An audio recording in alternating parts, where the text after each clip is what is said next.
नमस्कार साथियों, आप सभी का एक बार फिर से स्वागत है आपके अपने परिवार समाजशास्त्र में। इससे के पहले की वीडियो में हमने कई तरह के उपनिवेशवाद, राष्ट्रवाद और कुछ सामाजिक संरचना के बारे में पढ़ा। जो भारतीय समाज की संरचना है उसके विषय में पढ़ा। अब आगे हम बात करेंगे वर्ग के बारे में। हमने समझा कि किस तरह उपनिवेशवाद का जन्म हुआ, किस तरह राष्ट्रवाद आया। अब हम समझेंगे वर्ग के बारे में कि वर्ग क्या होता है।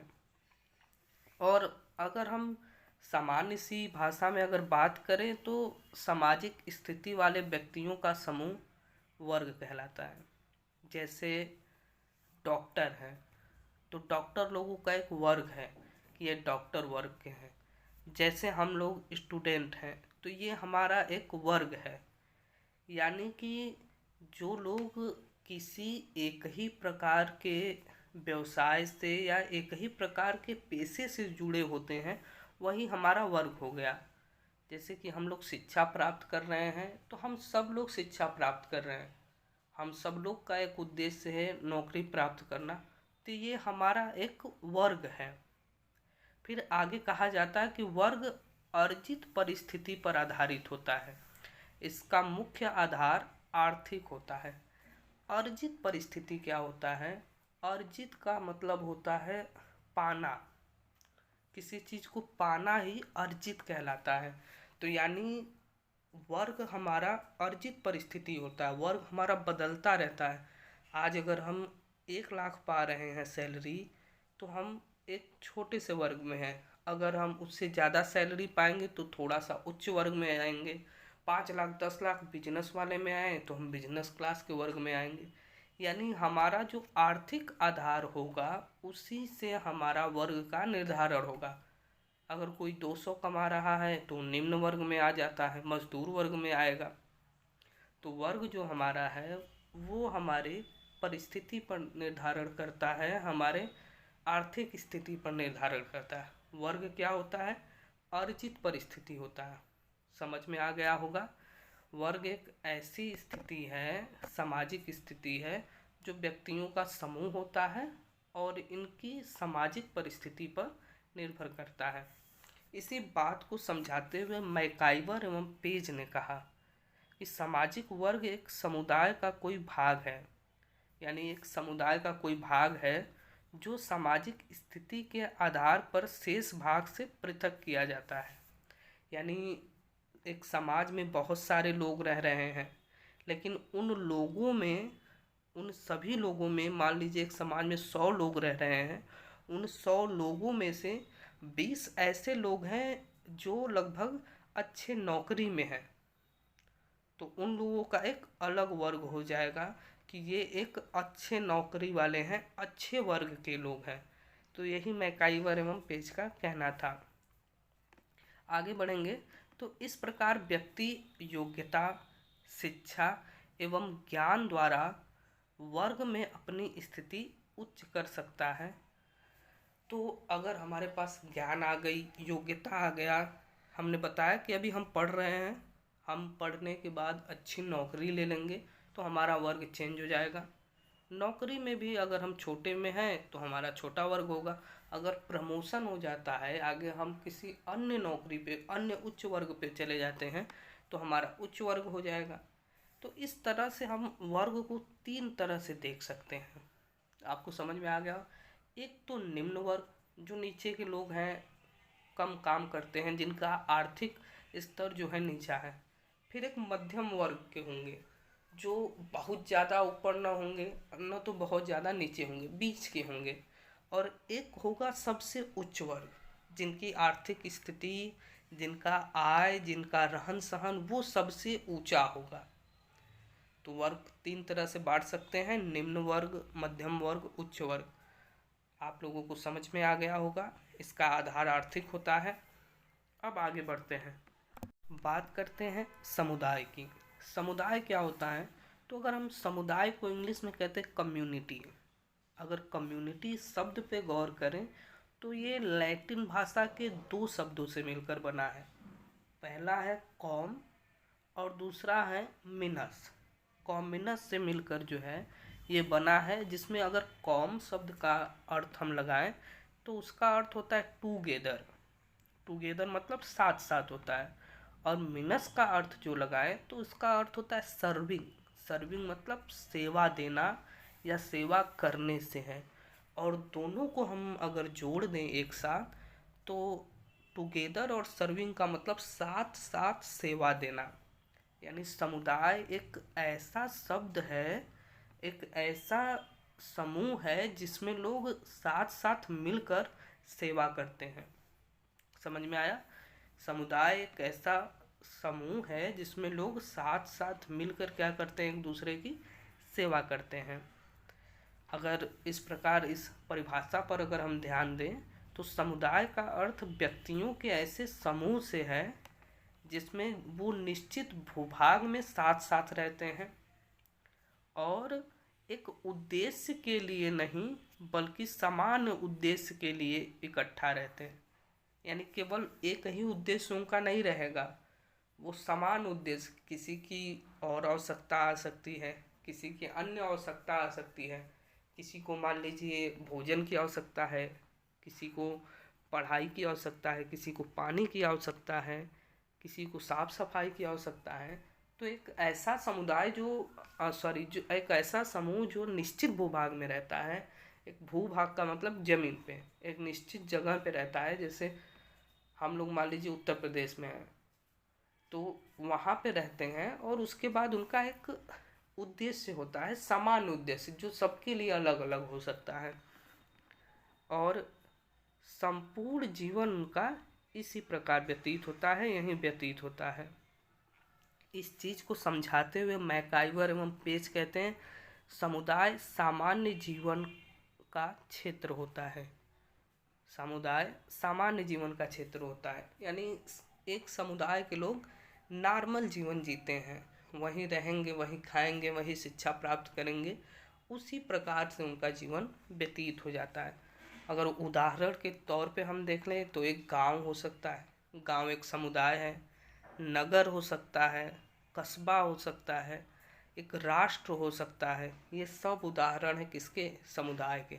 अगर बाय द वे आप पूछ दे कि निम्न में से समुदाय का कौन समुदाय है, ग्राम, नगर, कस्बा, राष्ट्र, ये सब समुदाय है। कभी कभी क्वेश्चन पूछ देता है कि निम्न में से समुदाय कौन नहीं है, तो अगर इनमें से कोई भी आ जाता है, गांव, नगर, कस्बा, राष्ट्र, और इनमें से कोई नहीं भी आता है तो वो समुदाय नहीं होगा। जैसे पूछते विवाह, विवाह एक समुदाय है? नहीं है, विवाह समुदाय नहीं है क्योंकि विवाह एक परंपरा है, संस्था है। चलिए, आई होप आप समझ गए होंगे। समुदाय दो चीज़ से मिलकर बना है, कॉम प्लस मिनस, जिसका अर्थ होता है कॉम का टुगेदर, सर्विंग एक साथ साथ सेवा देना और एक निश्चित क्षेत्र में रह के सेवा देना। अब उसके आगे बढ़ते हैं और आगे हम देखेंगे समाज शास्त्र का कुछ अन्य विषयों से क्या संबंध है। ये क्वेश्चन पेपर में बहुत बार आया है और इसको हम समझते हैं कि समाज शास्त्र क्या है और समाज शास्त्र के अलावा अन्य विषय क्या है। तो इस तरह हमने एक चार्ट बनाया जिसमें एक तरफ हमने प्राकृतिक विज्ञान लिखा है, दूसरी तरफ सामाजिक विज्ञान। प्राकृतिक विज्ञान क्या होते हैं? वो विज्ञान जो है अब वैज्ञानिकता के साथ साथ उसमें लैब होता है। और सामाजिक विज्ञान क्या होता है? ये थ्योरेटिकल होते हैं। तो जैसे हमारा जीव विज्ञान, रसायन विज्ञान, भौतिक विज्ञान, इस प्रकार के विज्ञान जो है हमारे प्राकृतिक विज्ञान में आते हैं। और सामाजिक विज्ञान में वही बात करें तो समाज शास्त्र, दर्शन शास्त्र, अर्थशास्त्र, राजनीति शास्त्र, मनोविज्ञान, इतिहास, ये सब हमारे क्या हैं? सामाजिक विज्ञान है, सामाजिक विषय हैं, सामाजिक विज्ञान है। वहीं प्राकृतिक विज्ञान क्या है? जीव विज्ञान, रसायन विज्ञान, भौतिक विज्ञान। ठीक है, तो कुछ विषयों से संबंध को हम दर्शा देते हैं। जैसे अगर बात करें समाज शास्त्र की तो समाज शास्त्र में मानव के सामाजिक संबंधों का अध्ययन किया जाता है। जहाँ समाज रहेगा, चार व्यक्तियों के बीच में क्या संबंध है, विवाह है, संस्था है, परिवार है, नातेदारी, इन सब चीज़ों का जो है समाजशास्त्र में अध्ययन किया जाता है। अन्य विज्ञानों में अलग अलग पक्षों का अध्ययन किया जाता है। अन्य विज्ञान में अगर हम बात करें अर्थशास्त्र में, तो अर्थशास्त्र में मनुष्य के आर्थिक पक्षों का अध्ययन किया जाता है कि किस तरह उनका आर्थिक पक्ष है, किस तरह वो पेशा करते हैं, किस तरह वो आर्थिक पक्ष को मजबूत करते हैं। अगर राजनीति विज्ञान में किया जाए तो मनुष्य के राजनीतिक पक्षों की बात की जाती है, सत्ता की बात की जाती है। अगर भौतिक विज्ञान में कहें तो बल की बात की जाती है, फिजिक्स के नियमों की बात की जाती है। लेकिन समाजशास्त्र में मनुष्य के संबंधों की बात की जाती है। इस तरह आप लिख सकते हैं, समाजशास्त्र एक सामान्य विज्ञान है। इसमें जीवन के सभी पहलुओं का अध्ययन किया जाता है। यह एक सामान्य विज्ञान है, मतलब सामान्य का अर्थ कि इसमें कई तरह के पहलुओं का अध्ययन करेंगे हम। जैसे अगर सामाजिक विज्ञान में देखें तो जनसंख्या के सिद्धांत को भी हम देखेंगे, वहीं परिवार को, नातेदारी को, आंदोलनों को देखेंगे। लेकिन अन्य विषय में क्या होता है कि अन्य विषय अपने क्षेत्र के विशिष्ट विज्ञान होते हैं।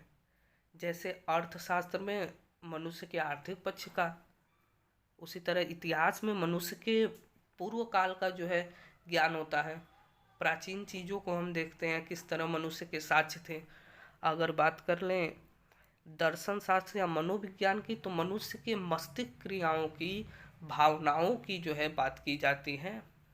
तो एक विशेष पक्ष होता है कि केवल हम वही पढ़ेंगे।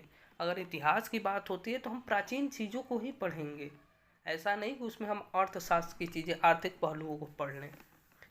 तीसरे अगर पॉइंट पर हम ध्यान दें तो समाजशास्त्र का अध्ययन क्षेत्र विस्तृत होता है, यानी ये बहुत बड़ा होता है। और वहीं अन्य विषयों की बात करें तो अन्य विषय के क्षेत्र जो है सीमित होते हैं। अगर आर्थिक पहलू को हम कह रहे हैं तो केवल हम आर्थिक पक्षों को ही समझकर रहने देंगे। समाजशास्त्र में उपकल्पना से भविष्यवाणी करने की क्षमता होती है। उपकल्पना क्या होता है? हाइपोथेसिस। इसमें क्या होता है कि हम पहले से ही कल्पना कर सकते हैं। एक वैज्ञानिक अनुभव के द्वारा हम कल्पना कर सकते हैं कि नहीं, समाजशास्त्र में ये हो सकता है। अगर आज के समय में लोग, आधुनिकता आ रही है, लोग धर्म रीति को कम मान रहे हैं, तो ऐसा हो सकता है कि धीरे धीरे ये चीज़ें ख़त्म हो जाएं। ये हम अनुमान लगा सकते हैं, भविष्यवाणी कर सकते हैं। लेकिन अन्य विज्ञानों में भविष्यवाणी करने की कोई जो है क्षमता नहीं है, वो भविष्यवाणी नहीं कर सकता। ये एक अंतर है समाजशास्त्र और अन्य विज्ञानों में। इसके अलावा समाजशास्त्र तथ्य तथा वैज्ञानिक पद्धति पर आधारित है। जब तक समाजशास्त्र में आपको तथ्य नहीं मिलेगा, सच नहीं मिलेगा, और जब तक उसमें वैज्ञानिकता नहीं पाई जाएगी, वो समाजशास्त्र में कोई भी नियम नहीं बन सकता। लेकिन अन्य विषयों में जैसे दर्शन शास्त्र है, तो इस पे आदर्श की बात होती है, रूढ़िवादिता की बात होती है कि भगवान ने ऐसा कहा है तो ये होगा। उसमें कोई लॉजिक नहीं होता है, लोग आराम से उस बातों को मान लेते हैं। तो इस तरह कुछ विज्ञान, समाजशास्त्र और अन्य विषय में संबंध है। इस तरह आप इसे लिख सकते हैं। हम आपसे निवेदन करेंगे कि आप अभी से इसे नोट करते रहें ताकि परीक्षा के समय आपको कोई दिक्कत ना हो। ये आपका शॉर्ट नोट्स तैयार होता रहे ताकि आप परीक्षा के समय आराम से लिख सकें और उसे अपने उत्तर को डिनोट कर सकें। हमें उम्मीद है कि आपको ये बातें समझ में आ गई होंगी। इससे पहले का चैप्टर हमने अपने वीडियो में समझाया है, अगर आप वो नहीं देखे हैं तो आप देख लीजिए। इसके आगे अब हम बात करेंगे जनसंख्या के सिद्धांत की, जो कि अगला टॉपिक हम जल्द ही कोशिश करेंगे डालने की, और निरंतर हम प्रयास करेंगे कि आपके सारे सब्जेक्ट को समझाया जा सके। इसके बाद हम एक प्रैक्टिस सेशन लाएंगे जिसमें हम अनेक साल के प्रश्नों को हल करेंगे, समझेंगे। तब तक के लिए इतना ही। खुश रहिए, मस्त रहिए और मेहनत करते रहिए।